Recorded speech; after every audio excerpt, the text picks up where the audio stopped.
आता है जब इंसान इस संसार से विदा लेता है, और जब विदा लेता है तो उस समय मात्र 4 लोग उसके साथ में होते हैं जो उसको कंधा देते हैं, जो असली आते हैं।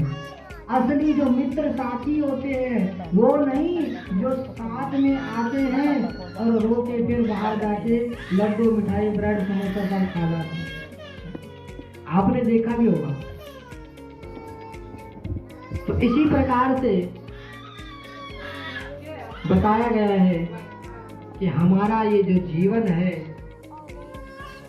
इस जीवन में हमने जो कुछ भी करना है,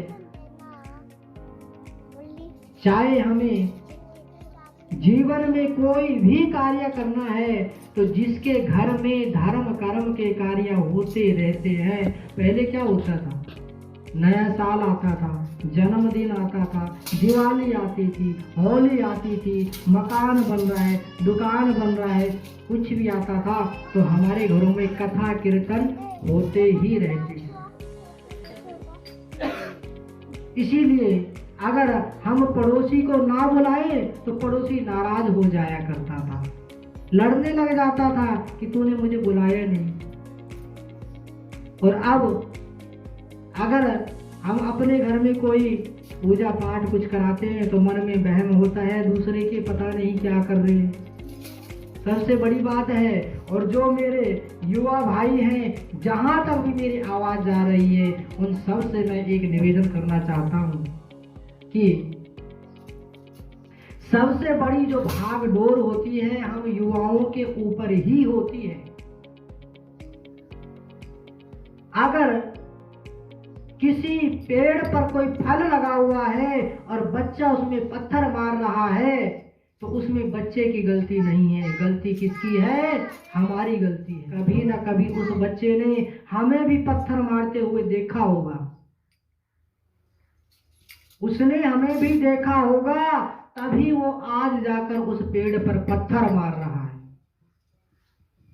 तो इसलिए सबसे बड़ी जिम्मेवारी हमारी होती है कि हम अपने जीवन को जैसा बनाएंगे, हमारे छोटे भाई बच्चे भी वैसे ही सीखेंगे।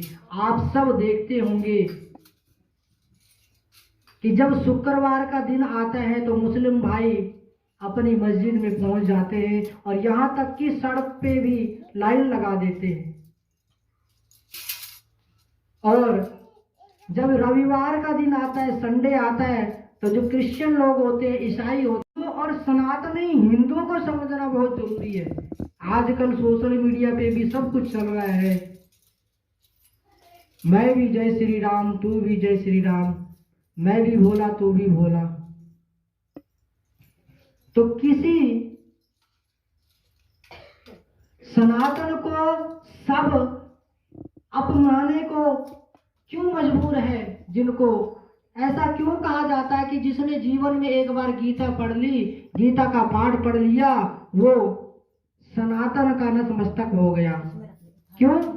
क्योंकि सनातन का अर्थ ही है कि जो सच है वो ही सनातन है और सच कभी बदलता नहीं है। छुप बेशक जाता है, जैसे सूर्य होता है, एक समय होता है कि वो अंधकार में कुछ समय के लिए छुप जाता है, लेकिन हमेशा के लिए कभी नहीं छुप सकता। इसी प्रकार सत्य हमेशा ही रहता है। तो हम लोगों के सारे दिन बार होते हैं। मंगलवार हनुमान जी का होता है, सोमवार शिव जी का होता है, शनिवार माँ काली का, वीरवार बृहस्पति महाराज जी का होता है। लेकिन जब हम अपने धर्म के लिए समय निकालते हैं तो हमारे पास समय नहीं होता है। एक जगह हम इकट्ठे नहीं होते हैं। तो इसलिए एक संदेश सोशल मीडिया पर जब आया था तो वो छोटा सा मैं संदेश हूँ आप सबके सामने भी जो है बांटना चाहूँगा। कोई बड़ी बात नहीं खींचूंगा। और वो संदेश क्या था कि क्यों ना हफ्ते में एक दिन हम भी तय करें कि एक हफ्ते में एक दिन हम भी एक जगह पर इकट्ठे हों। और इकट्ठे होने के लिए जरूरी नहीं है कि हम 4 घंटे हमें चाहिए या फिर हम 40 लोग होंगे तो तभी इकट्ठे होंगे, नहीं। हम चाहे 4 मिनट के लिए हों, 4 ही लोग हों, लेकिन तय करें कि भाई ऐसा होना चाहिए। अब आप सोचोगे कि क्या ऐसा मुमकिन है? कहना तो बड़ा आसान है। तो जीवन में आसान कुछ भी नहीं होता है, लेकिन जिसके मन में दृढ़ निश्चय हो तो उसके लिए मुश्किल भी कुछ नहीं होता है। करत करत अभ्यास जड़मत होत सुजान। कहते हैं कि जो प्रयास करता है, कि चींटी भी होती है दीवार पे, जब वो चढ़ती है तो कम से कम 50 बार नीचे गिर जाती है, लेकिन वो चढ़ना छोड़ती नहीं है, चढ़ती है। हम लोग क्या करते हैं, जीवन में एक जगह थोड़ा कष्ट मिला, थोड़ी सी असफलता मिली, तो वहीं पर अपना मन पे समझा लेते कि तेरे बस का तो है नहीं। मैंने भी अपने जीवन में थोड़ा सा प्रयास किया था। आज से 3 साल पहले मेरे पास कुछ बच्चे आए थे, वो कहने लगे, कहते पंडित जी हम हनुमान चालीसा का पाठ मंदिर में करना चाहते हैं मंगलवार को, तो क्या ऐसा संभव है कि हम सब मंगलवार को इकट्ठे हुए? वो बच्चे आए और हनुमान चालीसा का पाठ शुरू कर दिया गया। वो बच्चे आए, हनुमान चालीसा का पाठ शुरू कर दिया गया मंगलवार को।